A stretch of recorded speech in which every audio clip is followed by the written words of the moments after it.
Welcome viewers on my YouTube channel English की पाठशाला। Today I am going to explain the sermon at the Banaras, जो आपका chapter जिसका नाम है the sermon at the Banaras. I am going to explain this chapter. You have to listen it very carefully, very attentively, so that you will understand whole chapter nicely and comprehensively and easily. Before going to start this chapter, I would like to give brief introduction of this chapter. It will also help you to understand the content of this chapter. The sermon at Banaras, which is of course about Mahatma Buddha and his philosophical thinking. जो sermon at the Banaras जो chapter है वो महात्मा बुद्ध और उनकी शिक्षाओं पर आधारित है, उनकी philosophical thinking पर आधारित है। Mahatma Buddha was born in a royal family in Nepal. Mahatma Buddha का जन्म एक शाही परिवार, नेपाल के एक शाही परिवार में हुआ था। Where sorrow was not allowed to enter in his palace, जहाँ पे दुख का प्रवेश उनके महल में वर्जित था। उनके महल में दुख प्रवेश नहीं कर सकता, वो दुख के बारे में बिल्कुल अज्ञात थे। He lived perfectly happy life in his palace till the age of 25. जब तक उनकी एज 25 साल की नहीं तब तक वो अपने महल में एक सुखद लाइफ, एक शांतिप्रिय लाइफ, एक बहुत ही लग्जरियस लाइफ जीते रहे। While out hunting, he witnessed some gruesome and terrible scene. जब वो शिकार खेलने गए तो उन्होंने कुछ gruesome, कुछ भयानक, कुछ पीड़ादायक, हृदय विदारक सीन देखा, which was enough to understand the human suffering in general. वो पर्याप्त था human suffering को, human कष्ट को, human पीड़ा को समझने के लिए ये चीजें पर्याप्त थी। That's why he instead abandoned his palace and his royal life to understand cause of human suffering. इसलिए उन्होंने तत्काल जो अपना रॉयल पैलेस था, अपना रॉयल जिंदगी उन्होंने त्याग दिया, और ताकि ह्यूमन सफरिंग को, ह्यूमन पीड़ा को समझ सकें। Having enlightened and cause and effect of suffering, जब उन्होंने enlighten प्राप्त हुआ, उन्होंने ह्यूमन सफरिंग के बारे में कुछ ज्ञान प्राप्त हुआ, he showed the right path of human being, उन्होंने मनुष्य को सही रास्ता दिखाया। If human being choose that path he can be immortal, अगर मानव उस रास्ते को चूज करता है, उस रास्ते पे चलता है, वो अमर हो सकता है। The path is to surrender of all selfish, रास्ता ये है कि सारे मनुष्य अगर सुखी रहना चाहता है इस दुख भरे संसार में, क्या करना, अपने आप को निस्वार्थी बनना, अपने सारे स्वार्थ को त्याग देना, सारे स्वार्थ को छोड़ देना है और उसे निस्वार्थी बनना, खुदगर्ज बनना है, तब जाके मनुष्य क्या करे, इस जीवन में सफल हो पाएगा। So without any wasting of time, without any rhetoric, I'm going to explain this chapter line by line, and you have to listen very carefully, very attentively.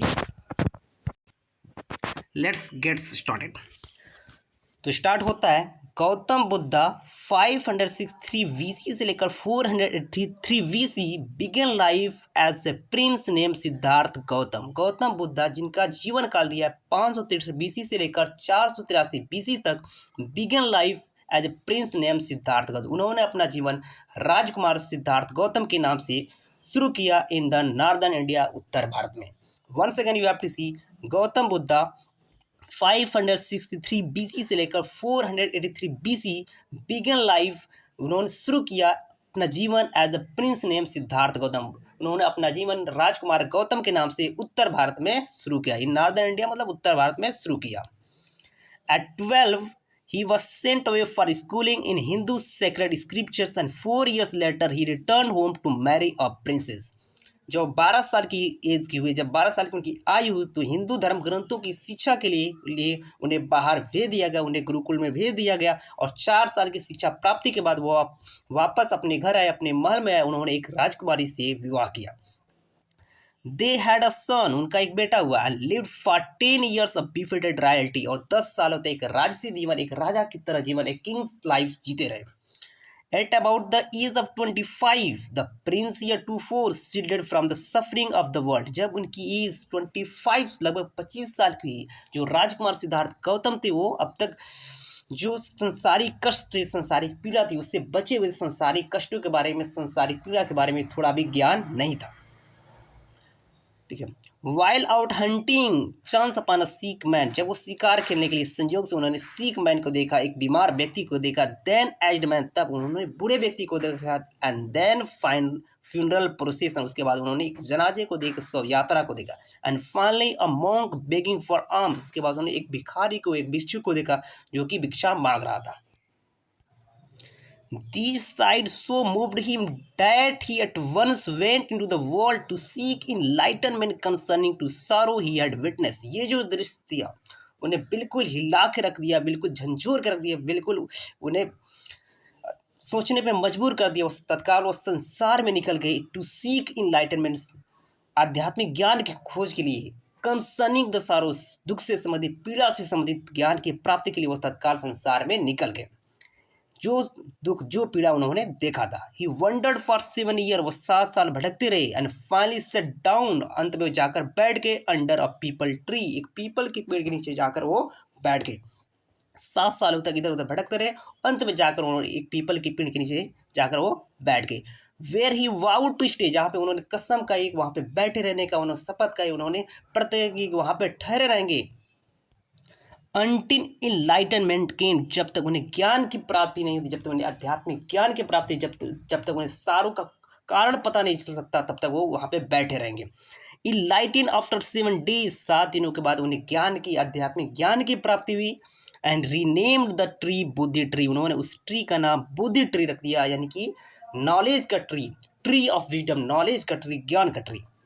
And began to teach and share his new understanding, उन्होंने अब पढ़ाना शुरू कर दिया, लोगों में बांटना शुरू कर दिया अपनी नई समझ को, नए ज्ञान को, जो पीपल के पेड़ के नीचे बैठने से प्राप्त हुई थी। At that point he become known as Buddha, अब इस पॉइंट पे अब उन्हें बुद्धा के नाम से जाना जाना लगा, जिसका मतलब होता है द अवेकेंड और इनलाइटेंड, जो जाग गया हो, जो प्रकाशित हो गया, जिससे ज्ञान की प्राप्ति हो गई। The Buddha preached his first sermon at the city of Banaras, most Holi of the dipping place on the river Ganges, Buddha ने अपना प्रथम उपदेश बनारस शहर में दिया, जो कि सबसे ज़्यादा पवित्र और डुबकी लगाने वाला शहर है। गंगा नदी के तट पर बहुत सारे डुबकी लगाने वाले, स्नान करने वाली जगह है, उनमें बनारस सबसे पवित्र जगह, उस जगह पर उन्होंने अपना पहला धर्मोपदेश दिया। That sermon has been preserved, ये जो धर्मोपदेश उसको प्रिजर्व करके सुरक्षित कर लिया गया, and is given here, और यहाँ पे दिया जाए, उस धार्मिक उपदेश को यहाँ पे कुछ अंश दिया जाता है। It reflects the Buddha wisdom, ये दिखाता है बुद्धा का कितना ज्ञान था, कितनी समझ थी। About inscrutable kind of suffering, न दिखने वाली जो रहस्यमय पीड़ा है, जो रहस्यमय कष्ट है, दुख है, उसके प्रति बुद्धा का कितना नॉलेज था, कितना समझ था, कितना ज्ञान था, ये चीज़ दिखाता है। Kisa Gotami had only a son and he died, Kisa Gotami नाम की एक महिला थी, उसका एकमात्र बेटा था और वो मर गया। In her grief she carried the dead child to all neighbours asking them for the medicine, दुख में, पीड़ा में अपने मरे हुए बेटे को अपने सारे पड़ोसियों के पास गई और उनसे दवा मांगने लगी, अपने बेटे के लिए उस सारे पड़ोसियों से दवा मांगने लगी। एंड पीपल सेड, लोगों ने कहा, सी हैज लॉस्ट हर सिंस, ये जो महिला है अपना सिंस, अपनी आपा खो बैठी है, पागल हो चुकी है। द बॉय इज डेड, लड़का तो मर चुका है। एट लेंथ, कुछ दूरी पे, Kisa Gotami met a man who replied to her request, कुछ दूरी पे किस्सा गौतमी एक आदमी से मिली, जो इसके रिक्वेस्ट पे, जो इसकी अर्जी पे उसने उत्तर दिया। I can not give the medicine for the child, मैं तुम्हारे बेटे को तो दवा नहीं दे सकता, but I know a physician who can, हम एक फिजिशियन को, एक वैद्य को, एक डॉक्टर को जानता हूँ जो दवा दे सकता है तुम्हारे बेटे को। एंड द गर्ल सेड, तब उस महिला ने, तब किस्सा गौतमी ने कहा, pray tell me sir who is it, कृपया करके श्रीमान बताइए कौन है वो। एंड द मैन रिप्लाइड, तब उस आदमी ने उत्तर दिया, गो टू साक्य मुनि बुद्धा, गो टू साक्य मुनि बुद्धा, अब तुम साक्य मुनि बुद्धा के पास जाओ, उनके पास तुम्हारे बेटे की इलाज है, उनके पास तुम्हारे बेटे के लिए दवा है। Kisa Gautami repaired Buddha and cried, किस्सा गौतमी सीधे बुद्धा के पास गई और चिल्लाते हुए, रोते हुए बोली, lord and master give the medicine that will cure my boy, स्वामी भगवान हमारे बेटे को दवा दे दी जिससे मेरा बेटा क्योर हो जाए, सही हो जाए। द बुद्धा आंसर, बुद्धा ने उत्तर दिया, I want a handful mustard seed, मैं एक मुट्ठी सरसों का बीज चाहता हूँ। And when the girl in her joy promise to procure it, जब उस महिला ने, उस लड़की ने जॉयली, खुशी पूर्वक कहा कि वो ला कर देगी, वो प्राप्त कर लेगी। द बुद्धा एडेड, बुद्धा ने आगे कहा, the mustard seed must be taken from house where no one has lost child, husband, parent, a friend. तो आगे बुद्धा ने एडिट किया, कहा, मस्टर्ड सीड उस जगह से, उस घर से लेनी होगी जहाँ पे कोई परिवार अपना बेटा, अपना पति, अपना माता पिता, अपना दोस्त नहीं खोया हो। Poor Kisa Gotami now went from house to house and people pitied her and said, बेचारी किस्सा गौतमी घर से घर गई, एक घर से दूसरे घर गई, लोगों को उस पर दया आ गई और कहा, here is mustard seed take it, यहाँ है मस्टर्ड सीड, यहाँ सरसों का बीज है, ले लो। बट व्हेन सी आस्क्ड, लेकिन जब उसने पूछा, डिड अ सन और डॉटर ऑफ फादर और mother died in your family, क्या आपके परिवार में आपका बेटा, आपकी बेटी, आपके पिता, आपके माता, कोई और आपके परिवार में किसी की मृत्यु हुई है? दे आंसर्ड हर, उन लोगों ने उत्तर दिए, alas the living are few but dead are many. तब उन्होंने उत्तर दिया, alas the living are few, अफसोस है, दुख है कि जीवित लोगों की संख्या कुछ ही है बट मरने वालों की संख्या तो बहुत ज़्यादा है। Don't remind us of our deepest grief, हमारी गहरी पीड़ा, हमारी सबसे ज़्यादा जो जख्म है उसको हरा मत करो, उसकी याद मत दिलाओ। And there was no house but someone beloved one had died in it, कोई ऐसा घर नहीं जिसके घर किसी का प्यारा, किसी का प्रियतम की डेथ नहीं हुई हो। किस्सा Gautami become weary and hopeless and sat down wayside watching the lights of the city। किस्सा गौतमी थक गई, होपलेस हो गई, निराश हो गई, नाउम्मीद हो गई और इस रोड के किनारे एक तरफ बैठ गई और शहर के प्रकाश, उस शहर के प्रकाश को देख, as the flickered off were and extinguish again, जैसे एक मरतबा जले, एक बार भपका के चले, उसके बाद बुझ गए, दोबारा वो पूरे लाइट्स बुझ गई। At last the darkness of the night rain everywhere, और अंत में जो रात का अंधेरा था, जो रात की तारीकी थी, हर तरफ फैल गई, हर तरफ उसका शासन हो गया, चारों तरफ अंधेरा अंधेरा ही फैल गया। And she consider the fate of man, वो मनुष्य के भाग्य को, मनुष्य की तकदीर को, मनुष्य की किस्मत को समझ गई। That their life flicker off and are extinguish again, मनुष्य का जो जीवन है एक मरतबा जलता है, एक मरतबा अचानक जलता है और उसके बाद हमेशा के लिए बुझ जाता है।